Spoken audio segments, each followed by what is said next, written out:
Building your new home is an exciting journey, but understanding cost is crucial. In this video, we're going to talk about expenses for your new home build. Thanks for joining me on this video today. I thought I'd do things a little bit different today. Instead of just sitting in the office talking about numbers, we'd get out here and take a look at Coeur while we talked about building a house.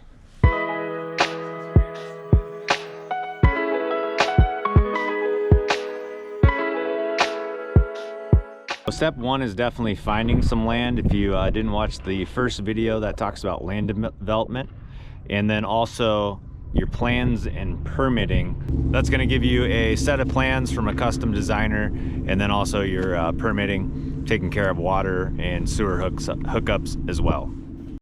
Your next step is going to be excavation, which is covered in video 2. You can go back and watch a very in-depth breakdown of cost on that. And with that, now you can put in your foundation, your footers, and your foundation walls. There's a couple of different products that we use here. If you're doing a basement, I definitely suggest insulated concrete foam to get that better R value for your insulation. If not, if you're doing a crawl space or you're doing flat work, probably just okay with doing straight concrete. With the flat work, you do need to put in some rigid foam for insulation first 2 feet away from the foundation wall, but other than that, you're good to go.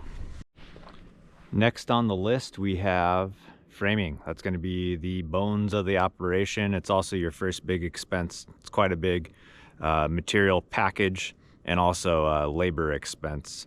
So we'll go over pricing there in the office. Stay tuned.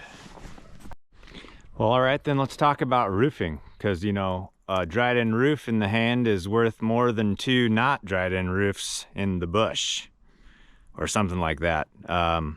Roofing, very important. Get it dried in. It's going to stop you from getting wet and moldy in the construction process. In our region, though, if you're living downtown, something like that, lower elevation, composite roof's going to do you just fine. If you're upper elevations, you might want a steeper roof. You might want a metal roof with a lifetime finish on it. Exterior finishes. Exterior finishes are going to be your windows.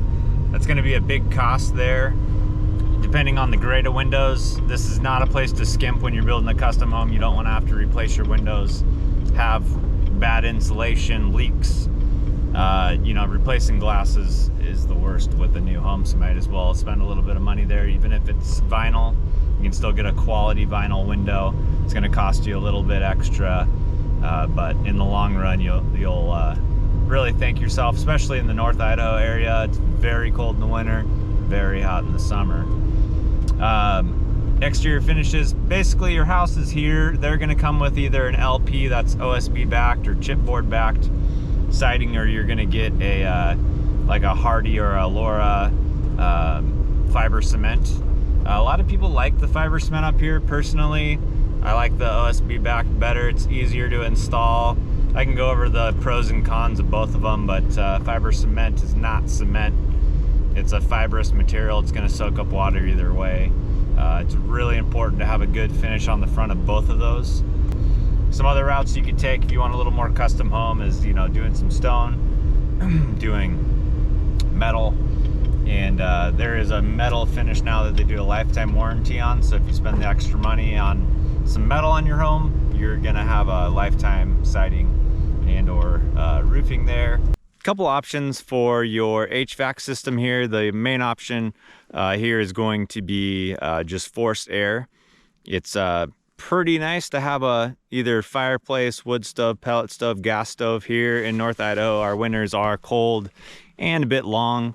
Another option, if you're doing a more custom route, especially if you're going to do like the basement with the ICF, the insulated foam concrete, would be to do something like a hydronic system.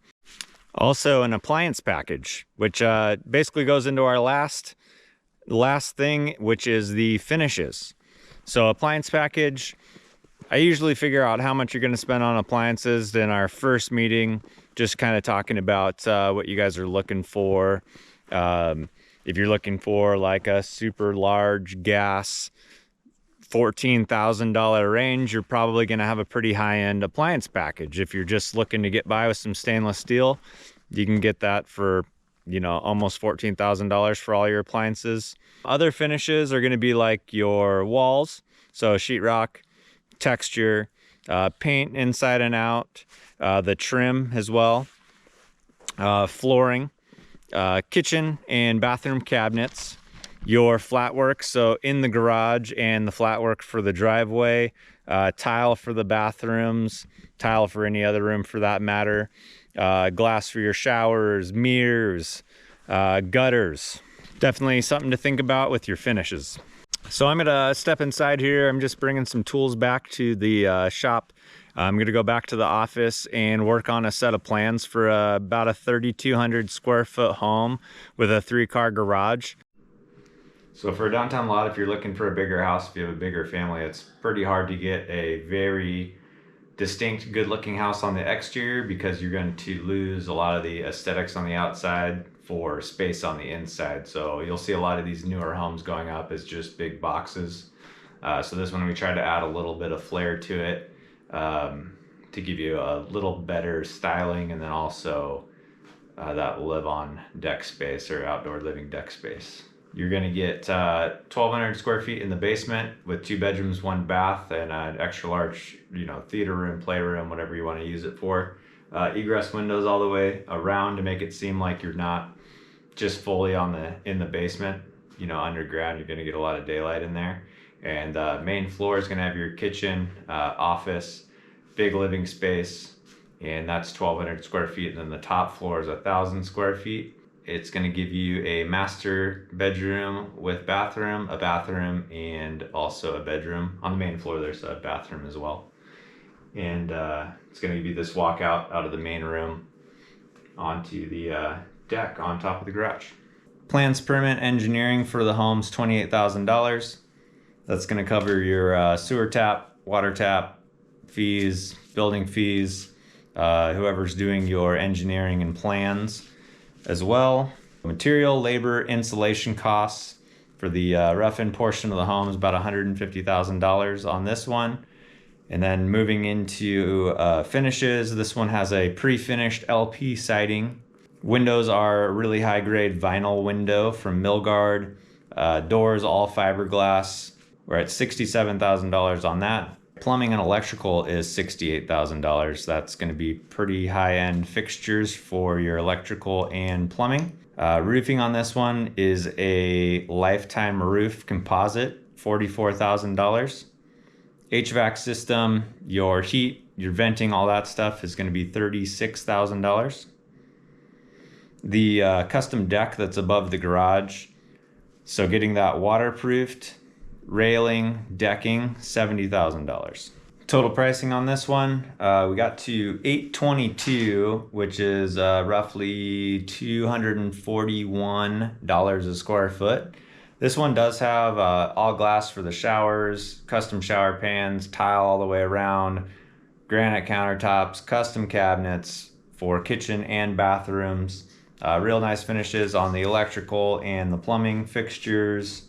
So real nice home there, real nice siding, custom deck on top of the garage. You're at $822. You could actually squeeze this thing out for $200 a square foot, I think, still $210 maybe even, which is still going to give you some stainless steel appliances, nice cabinets, nice countertops. You're going to be lacking in some areas, obviously, because you have some savings. On the upper side of that, you could get all the way up to, you know, $977 to $1 million.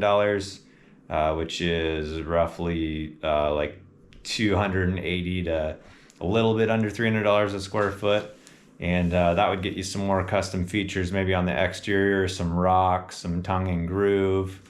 You could go even higher in the kitchen appliances area for sure. Now looking at the square footage price, this home has quite a bit of living space. So that's an area that's not a kitchen or bathroom. So each floor actually has a big living space, and that's going to save on your square footage total.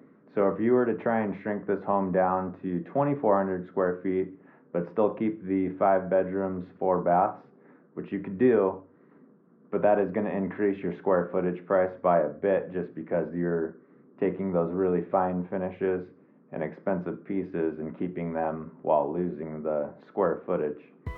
Thank you for watching. Every house is unique, and the price will change greatly depending on your finishes, interior and exterior. Also, we're in North Idaho, so depending on where you are in the country, could also change your prices for labor and materials. And once again, just thank you for watching. I hope this helps you reach a better understanding of the financial cost to build a custom home.